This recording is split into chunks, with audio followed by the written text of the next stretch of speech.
Olá, boa noite, bom dia, boa tarde. Aqui nós estamos começando mais um vídeo da série Desvendando Atos. E hoje, como nosso primeiro vídeo, nós vamos pro Atos capítulo 1. Primeiro vídeo, né? Previsível que seria Atos capítulo 1. Bem, aqui é relatado a promessa de Jesus, um pouquinho da promessa de Jesus, né? Que após ele ter ressuscitado, ele apareceu para todos os discípulos de muitas maneiras vivo, né? E os discípulos puderam ver ele, a Cristo no caso, e Jesus deixou uma ordem para eles, para que eles não partissem de Jerusalém, até que ele, do alto, eles fossem revestidos de poder, né? Então eles tinham que permanecer lá, até que eles fossem revestidos, porque foi uma ordem de Deus. Aqui, de Deus não, de Jesus, perdão. Aqui eu já tiro minha primeira lição. Se Jesus mandou você permanecer em algum lugar, fique, obedeça a ordem de Jesus, porque ele sabe o melhor para você. Se ele te prometeu, ele é fiel para cumprir. E aguarde essa promessa buscando a ele. Aí ele deixou essa promessa que os discípulos receberiam o Espírito Santo.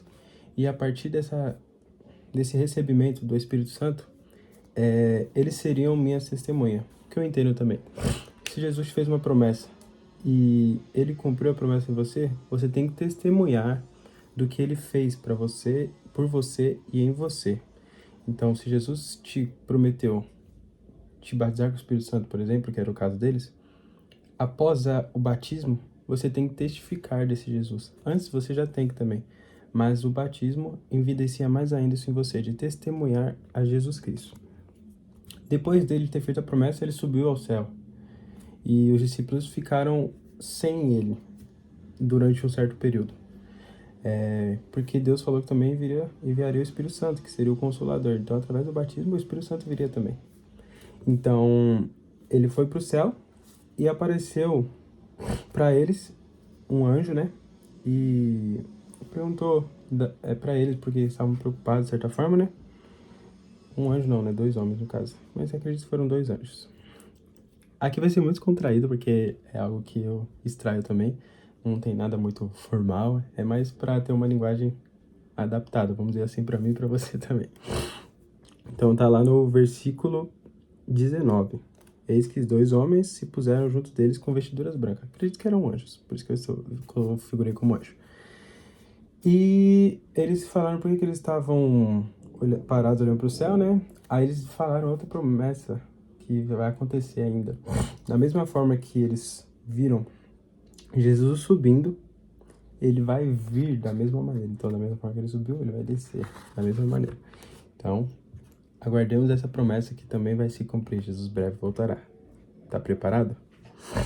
E a gente pode observar no decorrer de todo o capítulo que eles continuaram, no versículo 14, assim, escrito assim: todos estes continuavam unanimemente em oração e súplicas. Então eu entendo que quando Deus te faz uma promessa, você não pode ficar de braço cruzado, só existindo esperando a promessa. Não.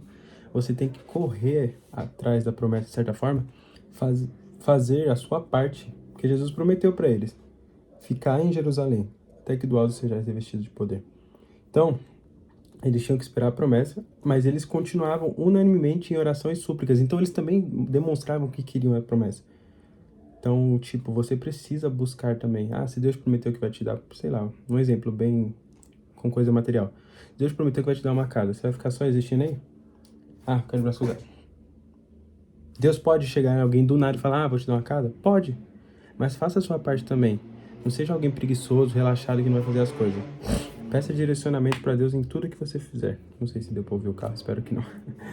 Mas peça direcionamento em tudo que você fizer, que Deus vai te dar o direcionamento. Outra coisa, em relacionamento também, relacionando, né, na verdade, com pedir direcionamento a Deus, no final do capítulo 1, eles oraram. Eu vou ler aqui para ficar mais fácil, versículo 24. E eles oraram e disseram: Tu, Senhor, que conheces os corações de todos os homens, mostra qual destes 2 tem escolhido. E naquela época eles lançavam sortes, e as sortes eram o direcionamento de Deus.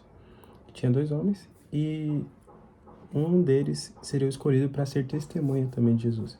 Então eles lançaram sorte, e a sorte caiu sobre Matias. Então, antes deles lançarem sorte, podia ter só jogado, quem cair, caiu. Não, eles oraram e pediram, Senhor, direciona-nos para quem, de fato, é o escolhido do Senhor para ser testemunha junto conosco. Então, as duas lições de hoje. Aguarde a promessa, buscando a Deus, não só de braço cruzado. Espere nela com paciência, porque ela vai se cumprir. E a segunda, peça direcionamento a Deus em tudo, porque Ele está disposto a direcionar a sua vida e te guiar no melhor caminho para você. Certo? É isso, acabou o vídeo de hoje.